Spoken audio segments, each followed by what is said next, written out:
welcome to this video. Today we'll see an important topic in computer network, which is data link layer, error detection and correction. It's a complete lecture guide to having code, CRC and checks. So we will see its full principle and with working example we'll see. In this video we'll basically see the having code, CRC and checksum. So these are the table of contents which we'll be going through this video. So at first we'll go through the introduction, why error happens, and types of error, and detection versus correction basics. Then we'll go to the parity check, which is a foundation for foundation for error correction detection. Then we will go to having code concept, CRC concept, and we'll go to the checksum concept as well. And we'll also all some with example sums as and we'll go with final comparison table with between Hamming code, CRC, and checksum. So with any further delay, we'll go into the first topic: why error happens. So whether data travels across a communication channel, whether it is a copper wire or a radio wave or a satellite link or optical wire, whatever. Like every data travels through a communication channel, but it has a fundamental threat like noise or thermal, like whatever. So due to this physical imperfect, there are some discrepancy in this communication channel. So there may be an error in the receiver end. So these are the, so this result receiver gets always a bit sender transmitter. Like there will be some not always same which sender sends and receiver receives will be the same. So like comes some common source of transmission errors are like electrical interference, radio or wireless fading, atmosphere effects and thermal noise. These four are some common source of transmission errors. And like here are some types of errors. There are two types of error, which one first is single bit error and burst error. So single bit error means like exactly one bit is changed, like either 0 becomes 1 or 1 becomes 0. You can see in this example like there is only one bit changed. But as if this burst error concern, like two or more consecutive bits are altered, then it is called as burst bits. So like it is like summary we can say, like if exactly one bit is affected, it is single bit. If L consecutive bits are affected, then it is burst bit error. So the basic difference between error detection and error correction are, so receiver can tell something went wrong but cannot determine which bits changed. And on detecting an error, it requires the sender to retransmit automatically repeat. So when like the receiver can tell that something went wrong, but it cannot determine which bit has been wrong, and it detects and send ARQ, which is automatic repeat re-request. So the sender will be resending the process. And what is error correction? Forward error correction. The receiver can identify the exact bit which the error is and flip them back without any retransmission. So basically, the difference between error detection and error correction are like error detection, if it can detect some error is there, but it cannot determine in which position the error, like in which bit the error is there. So it requires the sender to retransmit the data. Whereas the error correction, it can detect in which bit the error is there and it will retransmit. Without any retransmission, it will flip the bit itself. So these are the some points there, and the example for error detection is like parity and checksum and CRC, and error correction having code. So yeah, this one is very important. Like when to use which. Error detection (ARQ) is preferred when transmission is cheap and channel error rate is low, and error correction is preferred when retransmission is expensive or impossible. For example, these are the examples we can use. So we will go to the parity check, which is the foundation for the error detection and corrections. So parity bit is a single so parity bit like is a single bit data, like it gives, like it counts, basically it counts the number of ones, it basically counts the number of ones and it gives whether it is even or not. So if it see here it counts 0 sorry 1 2 3 4, so there are four number of ones, so it's a even, so it gives 0, and if it is odd it gives 1. So as you can see, there will be a limitation here, because if here we can see there is only one bit. If it is changed, so we can easily say that what if two bits are changed. So there may be like error is there, but it will say, it will put always 0, and it says there is no error. So like it can, this even parity check can be used for this single bit error, but not burst error. So the concept of Hamming code and its game. So what's this Hamming code? This is we are going to see the concept of Hamming code now. So these are some historical context regarding Hamming code, like what is it, if it is word, if it have only one error, is Hamming distance is one error, where the Hamming distance is two. Like these are basic concepts. These are not like this is the this part is very important. How many parity bits does a Hamming code can have? So before that, I'll explain the thing. So there are totally three. R okay, one second. There are totally three concepts. R, okay, R, M, and N. R is the parity bits, number of parity bits, okay, and M is the data bits, and N is the code word length. So it is the code word length which is be sending to the send, like from sender will send to the receiver. That is the code word length. So N is equal to M plus R. Okay. So now there is a rule, one basic rule: 2 power R greater than or equal to M plus R plus 1. So if this should follow this, so how to find? So this many number of parity bits are allowed for this many number of data bits. That's the rule. That's the rule. So 2 power R greater than or equal to M plus R plus 1. This is the rule for Hamming code. So now we will see an example so that you will be able to easily understand how this Hamming code concept works. So these are the like how encoding is or something. So we'll go directly to an example. So yeah, we'll take this example. 1011. So here M is equal to 4. So if M is equal to 4, and how will we find the R value? So 2 power R greater than or equal to M plus R plus 1. Okay. So first we'll go trial and error method. So we'll substitute R with R is equal to suppose 2. So 2 power 2, 4, greater than or equal to what is M value? 4 plus 2 plus 1, which is 7. So 7 is greater, not 4. So 2 is not the answer. So we'll go with R is equal to 3.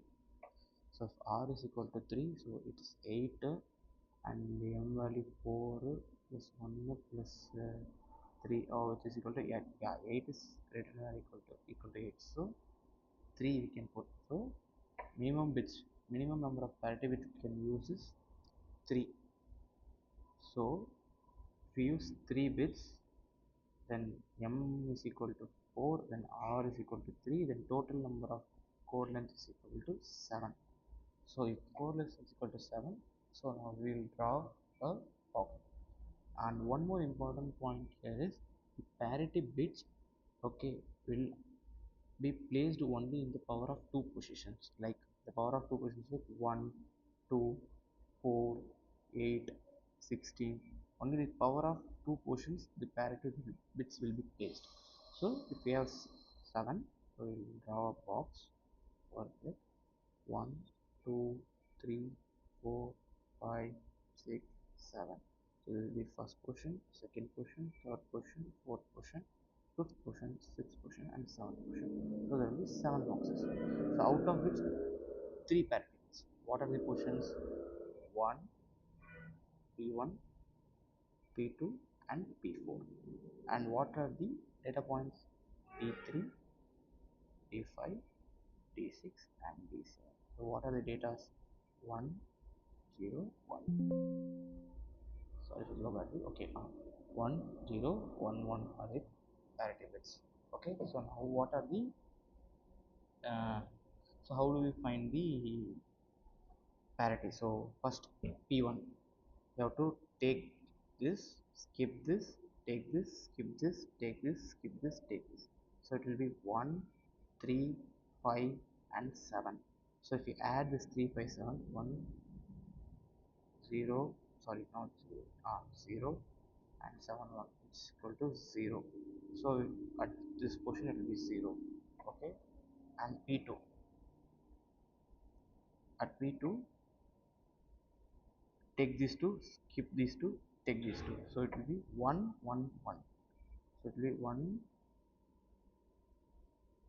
1 is equal to 1.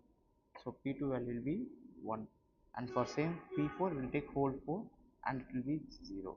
So the final like the final thing will be transmitted to the receiver end will be 0 1 1 0 0 1 1. Okay, yeah, 0 1 1 0 0 1 1. This will be transmitted. Okay, so this is the concept of ham encode encoding.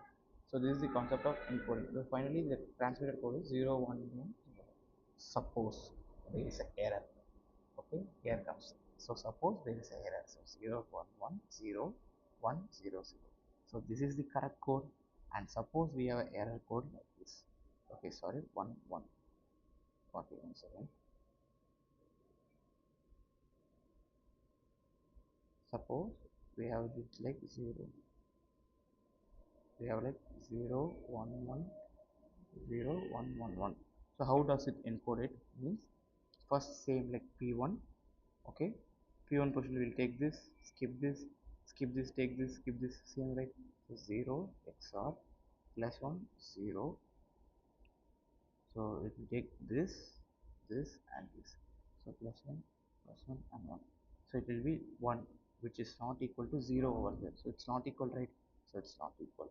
Then p2, we'll take p2, we'll take these two, right? So 1 1. We'll skip this and take this 1. Okay, 1, which is 4 1, which is obviously 0, and p2 like c. We'll take these two, skip this, this 0, and it is correct. Okay, and p3, p3 is will last for right 0 1 1 0 1 1 1. So if we add these 4, it will be 1, which is not equal. So whichever place it's not equal we will put 1, and whichever place is equal it will put 0. So it will be 1 0 1. So it's decimal, it is 101. Sorry, binary it's 101. If you convert this into a decimal it is 5. So at fifth bit, so if we count 0 1, sorry, 0 1 2 3 4 5, at fifth bit the error was there. The this system will flip it. So 0 1 1 0 1 1 1 was the like incorrect code, and after flipping the fifth bit it will be 0 1 1 0 0 1 1. So this was the actual code we got before, right? So this is how at the receiver end it decodes and check whether there's errors there or not. So we'll after this we'll go to the CRC concept. See the one more important concept called CRC, concept and polynomial arithmetic. This CRC is also called a cyclic redundancy check. So it is a dominant error reduction technique.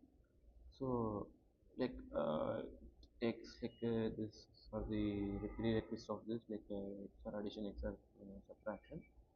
Like this is there okay, is there no carry and identical to additions both are same. So here's the polynomial representation of this. So this is a binary string and it is expressed in the power of x, 6 x power 5 x power 4. It should be expressed in the power of x. So if there is x power 3, then the highest power degree is 3. So like basically how we can do this, like if it is like x power 3 plus x plus 1 means it's x power 3 connected, right? So x power 3 is 1.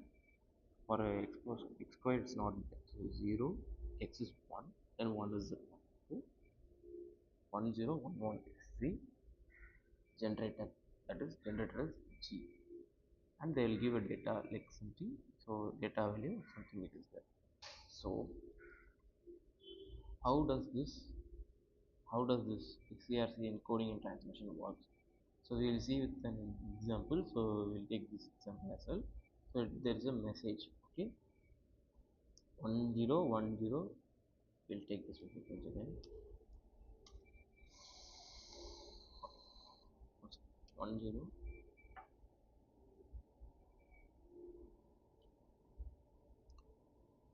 110 1011 is the data, and the generator is 10 is the generator. So how does this work? Means we have to do basically the long division method. So 10 1011, and we have to add it as degree of 3, right? Because that x power 3, so if it is take, it comes x power 3 as a minus, so you have to add 3 zeros, okay, and we have to do long division method. So 1011, if we divide, what will come? 1 0 or 1 0. So this will come down 0. So we again do what is there, 1 0 1 1. So it will go 0, it will come 1 1 1, and we'll take this one down. It will be again 1 0 1 1. So it will be like 1000. We take this again 1. We put 1 0 1 1. That will like 1. Be like 1 0, and we want to take these two zeros down.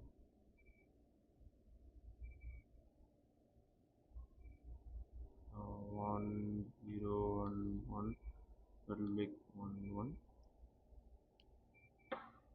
and that 0 will be down. So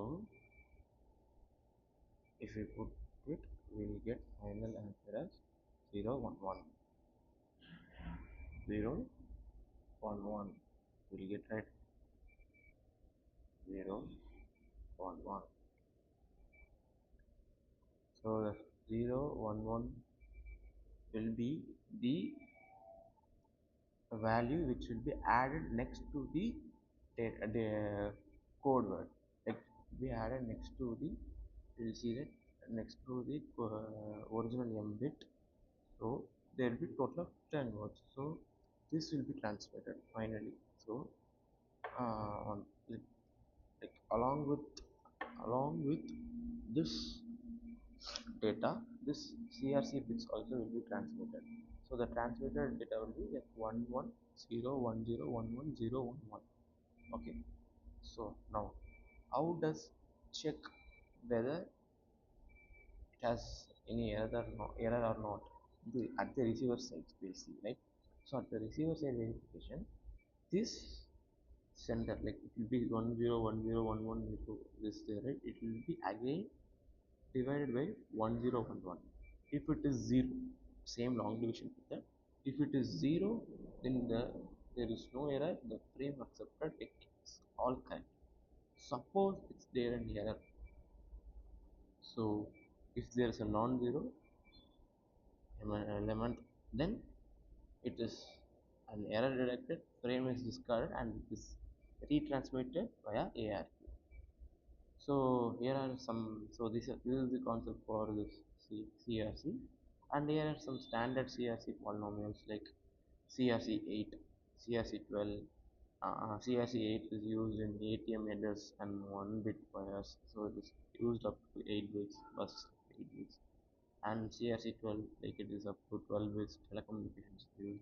CRC16, so it's USB and Bluetooth and ANSI 16 bits. and CRCC CCIE used in this SD cards. And this is the important one, CRC32, which is used in Ethernet, zip file, PNG, and MPG. So it's very important. CRC32 is very important, and CRC32C. So it is also using the CTPC 32 bit. So here is it. Why CRC32 is used for Ethernet? Yeah, Ethernet frames can be up to 1522 which is along which is 12,208 bits long. So CRC32 is virtually certain to catch any burst error shorter than 32 bits, catches all odd bit errors, and has a miss probability of only 2 power minus 32 for a random error pattern, so more than sufficient for a reliable network. So that's why CRC32 is used for Ethernet. So next we will see checksum concept. Checksum. So, like the core idea behind the checksum is divide the data into fixed length segments, that is typically 16-bit words, and add all segments together using binary addition. Send the sum or its complement alongside the data, and the receiver performs the same sum if the results of this is all ones, that is all zero, depending on the variant, with no error. Otherwise, the error is detected. So this internet checksum RFC is used in like IP4, TCP, UDP, and it is the fast and software friendly error detection technique of TCP and IP. So like the concept behind this checksum is like end around carry. So what is end around carry is like basically what we do is in normal binary addition, like if we add like here there will be like one will be here, right, this one. So basically we will discard this one, but in this end around carry what we do is we'll go add this at the back of this whole word, like we'll add this back, and end around carries we will finally we will get this. So this is the end around carry concept. So why one's complement is used, not two complement, is because like one's complement is used because it is symmetric and it has two representation of zeros, plus 0 and minus 0. But more importantly, make this verification steps trivially simple.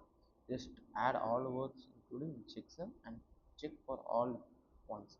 With two's complement, the verification logic is slightly more common, and also one's complement is easy to implement in hardware. It's just add and so basically why one's complement is used is it's symmetric and it has representation of two zeros, plus 0 and minus 0, and it is easy to implement in hardware.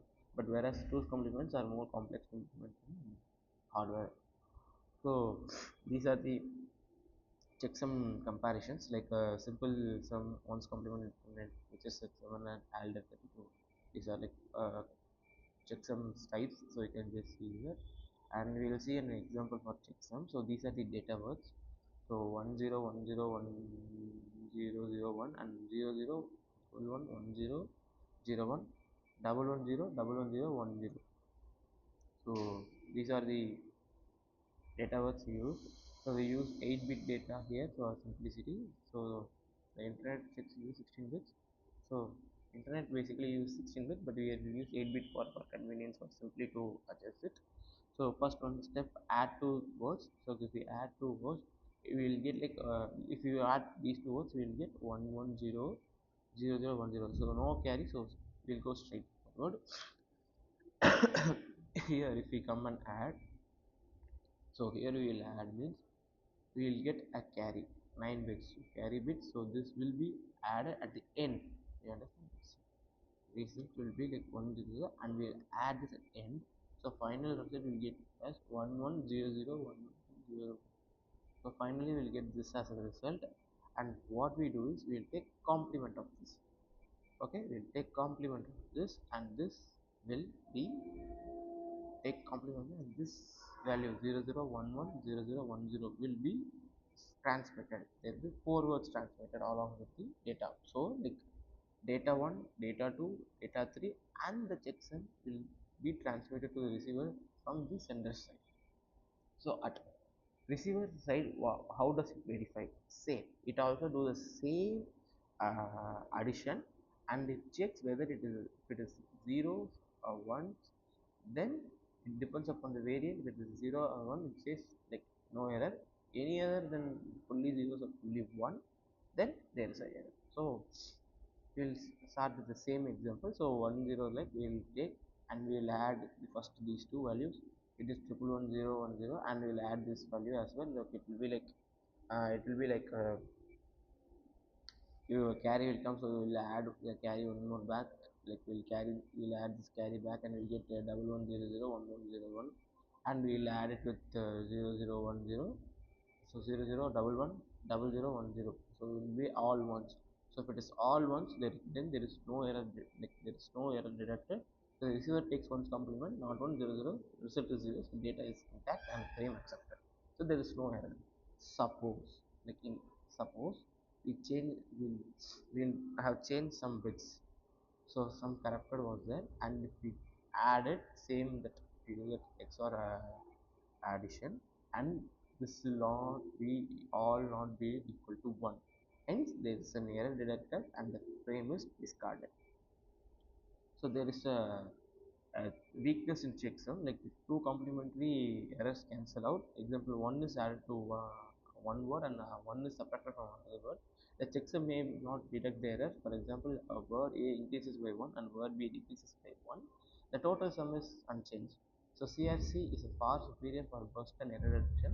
Checksum's advantage is purely speed of computation. So basically, checksum has one weakness. Like suppose there are two words, like if word over A is increased by 1 and word B is decreased by 1, so totally, like if you add both, like there will be no error rate, they will be unchanged. So they are saying that CRC can be used, is far superior for burst error reduction, and like for burst error reduction CRC is far superior. Like, and checksum is purely speed of the count, for speed for the count. So here is the final comparison table between a Hamming code versus CRC versus checksum. So you can see Hamming code is error correction, whereas CRC and checksum are just error reduction. So can error, like it can in a single, like correct error bits, like it can correct bits, but it Hamming code also it can correct, but it can correct only single bit, and CRC no, cannot correct and needs retransmission. No, it doesn't need retransmission, but this needs retransmission. ARP automatic request, and it the single bit deduction, yes, yes, yes, double bit deduction, yes, yes, but it sometimes misses checksum. Burst error deduction is poor, but this error deduction, this CRC is excellent, and this checksum is not. Sorry, reductancy computation fast implement and key applications, like these are standard and like these are the important. So that's all in this lecture. I hope you all enjoyed it. Thank you. Bye.